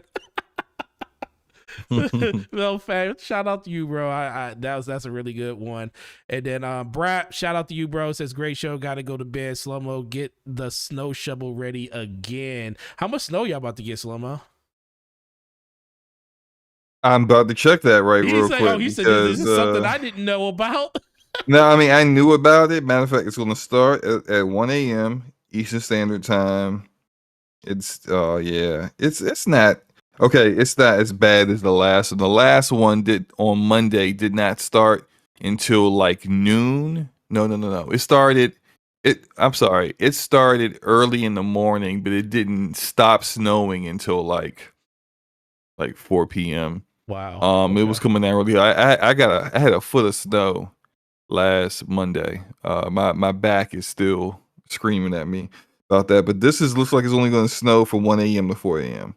Oh yeah. And it looks like the temperature won't be I think you're so getting the snow cold that as we got a couple of days ago. You're finally getting it. probably. Yeah, because it was like 3 to 4 inches. Yes. I wish I just had 3 to 4 inches of snow. Wait. That would. I'm at 60 right. Shout out to you, bro. He at 60. Smitty says snow. I'm jealous. I listen. I don't know. Yeah, you say that now. You say that now, and then you start having to go out there and shovel it, and it's cold as heck. Unless you somewhere where there's always cold and you don't mind seeing snow. Oh man, no. And at that point, you probably are just tired of looking at it. So, but all right, Slow Mo. So we talked about Halo. We talked about Rainbow Six. We talked about Ubisoft Plus. Talked about all those good things. let's talk about the last thing. Let's talk about something that our last topic. I don't have it on the list because I was senile at the time. I guess I wrote it. It's in a topic. It's in the actual title of the video though, or the podcast. PlayStation VR. What happened to it, man? First of all, some people thought PlayStation VR literally fell off the first face of the earth because it kind of did. But Sony did a keynote yesterday or day before, yesterday, during, or 2 days ago, during CES 2022, and they talked about PlayStation VR2, which is their newest VR headset that's coming to the ecosystem, replacing their first PSVR. Why don't you tell everybody what's going on with that, some specs, and what do you think about the hardware in general? I think the hardware sounds pretty awesome. I actually, as a new VR owner, I just bought a Oculus Quest 2. I got that a little bit more than a week ago. Oh wait, I like it. Before you say that, I'm sorry. The poll just ended, and I'm shocked. 52% said no. 48% of the people said they would do. You're shocked? They would say that will be in Game Pass. I'm not shocked by that at all. That most people don't Well, I'm want it. just shocked how split it is. That's it. what I'm saying. Mm. It's literally split down the middle. But go ahead. So just want to go over a couple of details about PSVR. And as I said, as someone who's a new VR owner, I think what they're showing here, we'll see once it comes out, because you can't always take what the person trying to sell you something says about how great their product is. You have to see testing, you have to see for yourself. Like, it could not be as great as you think it is. You never know. But from what has been spoken about so far, it does look to be, better than the Quest 2 that I have. Even though the Quest 2 is completely wireless, this will be tethered with a single cord set up to your PlayStation 5. It's only going to be available on the PlayStation 5, so you'll need to have one of those in order to enjoy this. But you're going to get they're talking about visual fidelity. For a high fidelity visual experience, PSVR 2 offers 4K HDR, 110-degree field of view, and full vetted rendering. And you know what? I'm a VR noob. So I'm gonna look up what full vetted rendering is, so we can talk about that real quick. Full vetted rendering is a rendering technique which uses an eye tracker integrated with a VR headset to reduce the rendering workload by greatly reducing the image quality in your peripheral vision to increase it in your your greater field of view. Which is that's probably going to be really, really good for PSVR. It says with an OLED display. Look at Sony here. OLED display in the VR. OLED display. Players can expect a resolution of 2000 by 2040 per eye, and smooth frame rates of 90 to 120 hertz. That's going to be 90 to 120 frames per second. Headset based controller tracking with inside out tracking. The PSVR 2 tracks you and your controller through integrated cameras embedded in the VR headset. Your movements and the direction you look at are reflected in game without the need of an external camera.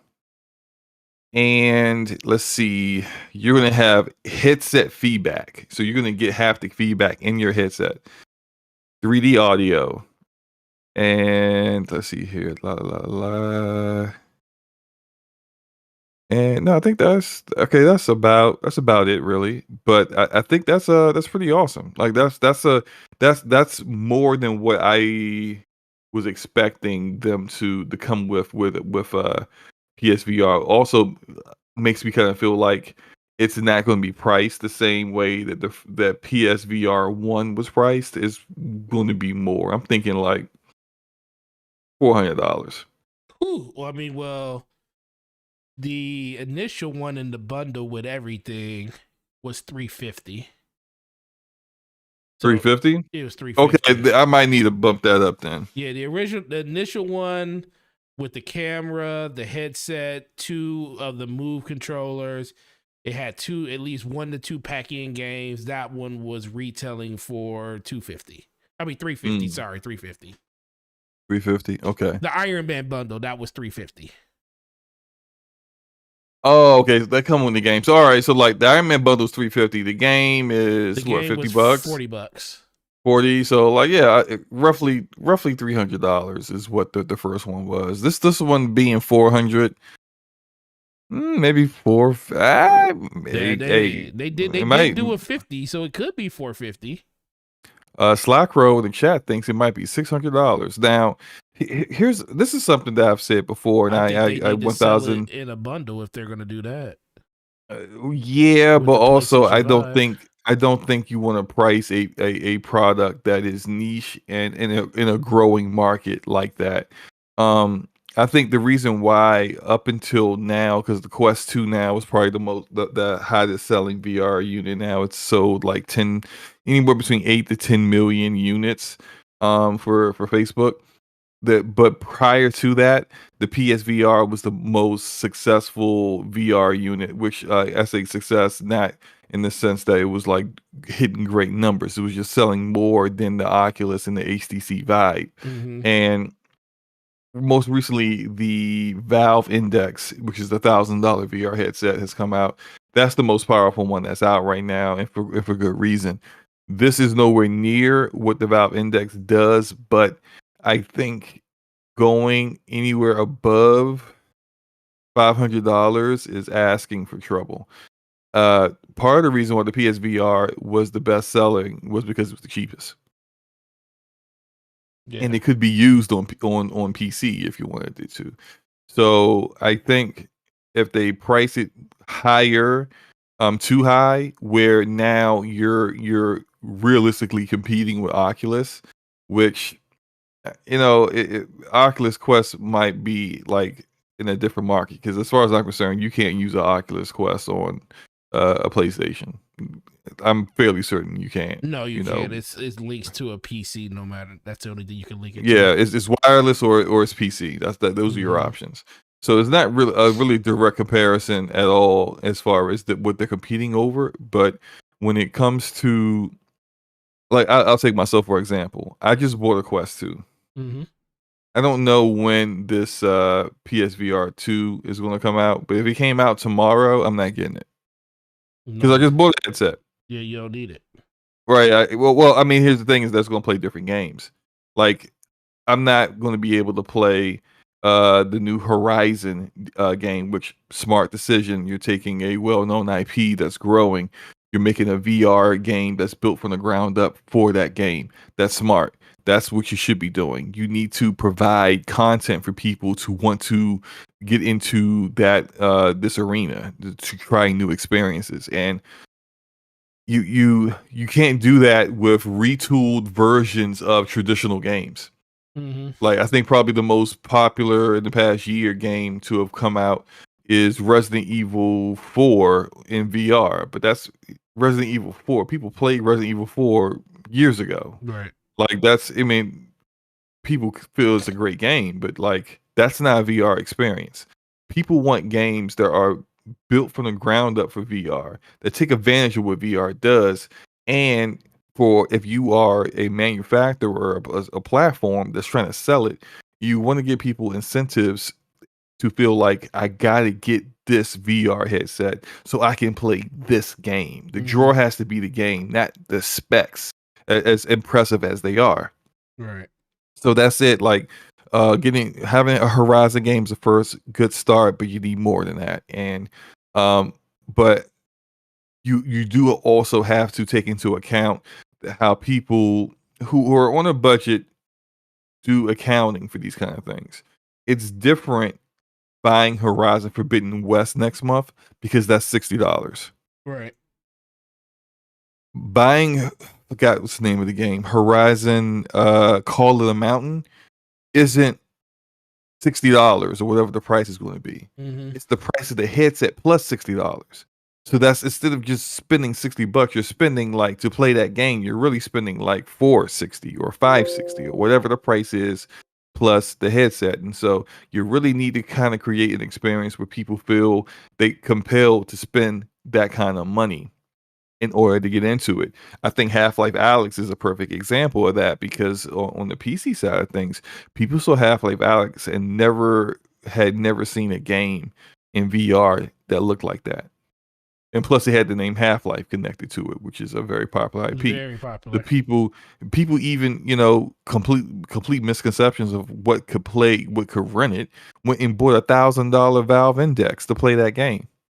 So, like, if you have compelling content, people will find a way to spend money on it. No, But I agree. do think they need to kind of. I think they may want to come in a little bit below what Oculus is. Right. It's a little bit cheaper than Oculus. No, I think that is a great point. I just think at a certain point it really comes down to availability. It comes down to software. As of right now, the Facebook has really been ramping up, buying a bunch of publishers to get a lot of people into that ecosystem because they know software is the reason. They can have all the great hardware in the world, but if they don't have the software to support it, it's gonna fall on deaf ears. So I think that's one of the big priorities for Facebook when it comes to that. And then in general, people just want to just. I think at this point now, Oculus is such a big name for people. It's like it's almost like a status symbol. We were talking about this yesterday when it comes to other things, and I was like, right now, people just buy stuff just because everybody else has it, and there's nothing wrong with it. That's cool.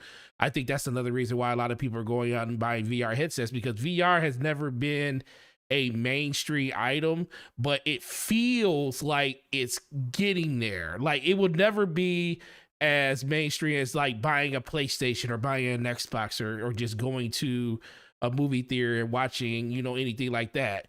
I don't think that will ever be the case, but I do think in general, it just comes down to what is available on this platform for you to play day one. What is something that you can gravitate yourself to? What is the experience that you're looking at that says, hey, I can only get this over here versus any other platform? And well, I do think that look, I mean, when they announced the Horizon game, they said that Fire Sprite was working with Gorilla on it, and more than likely, Fry Sprite is going to be doing probably the bulk of the work.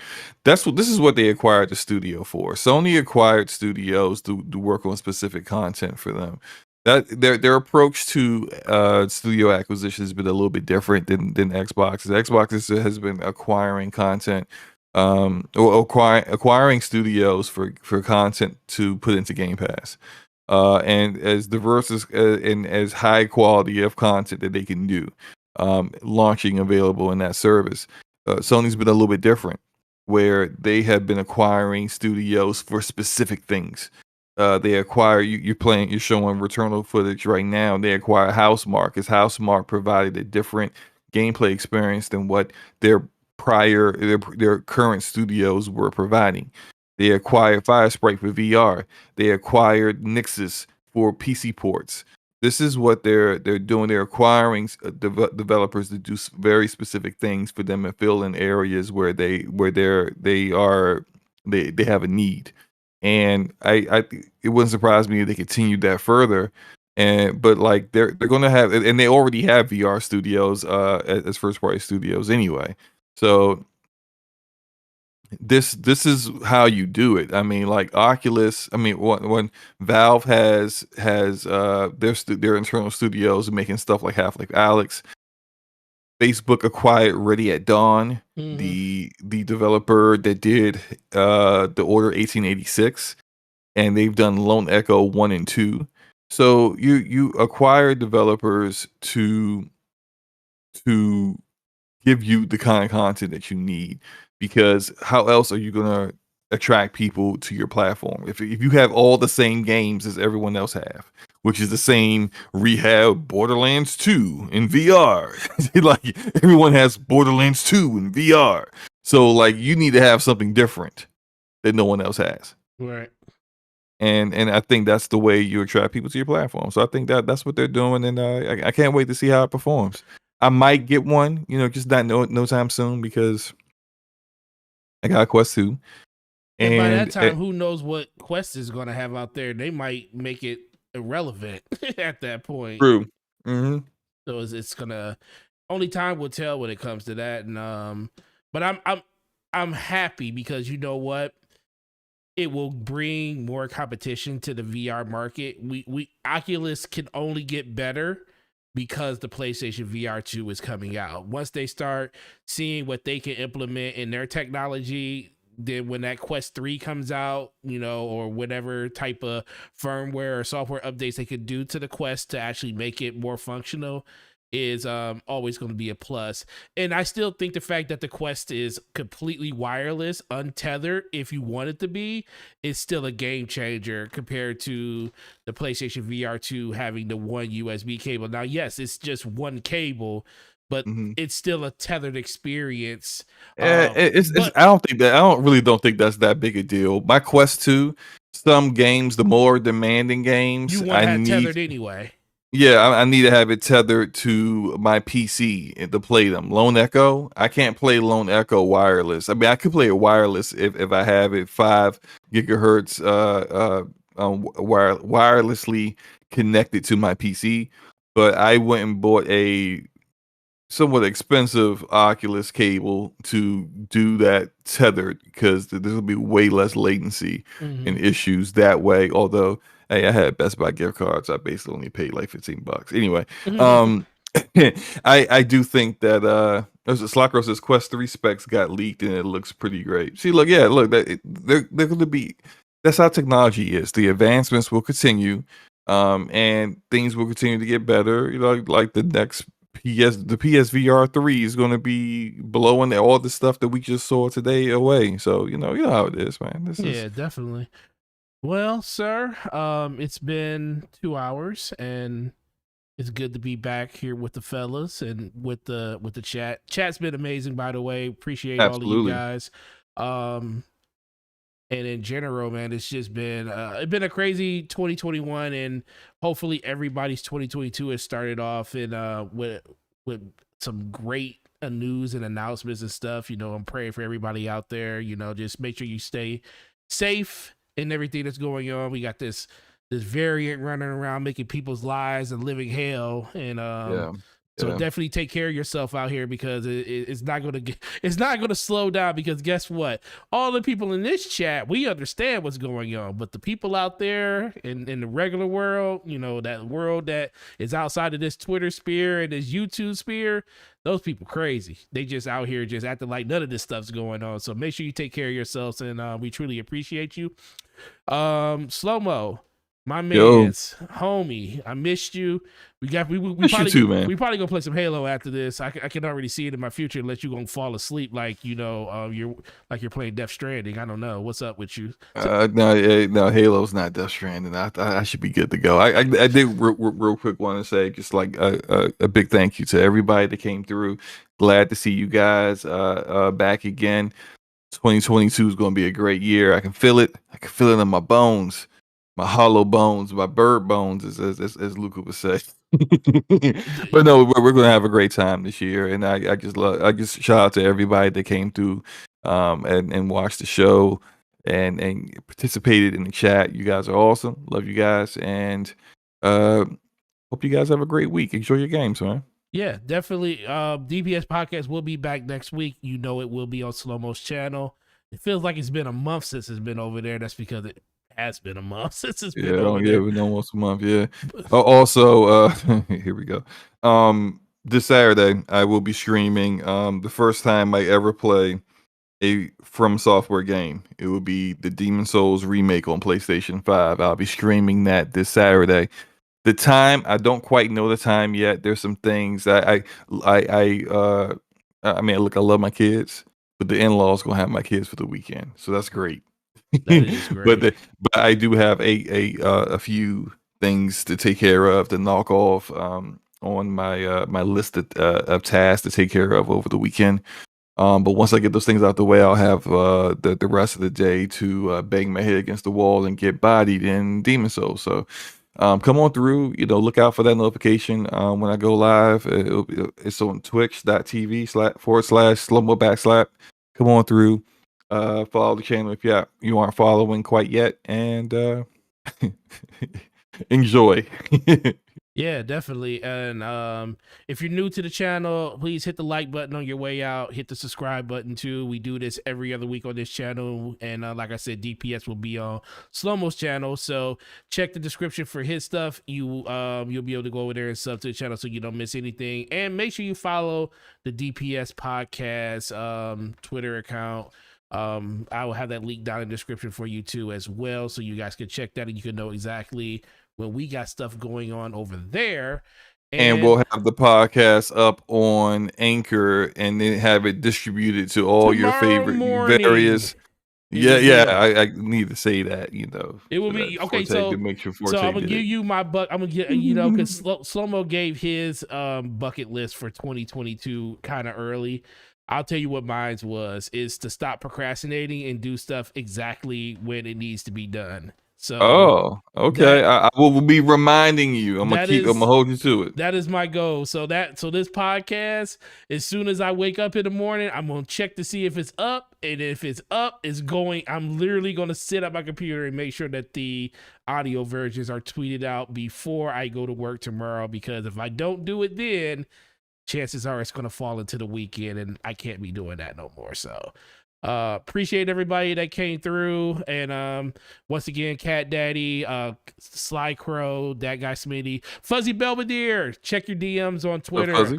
I sent you your thing is going out tomorrow, so check your DMs and stuff.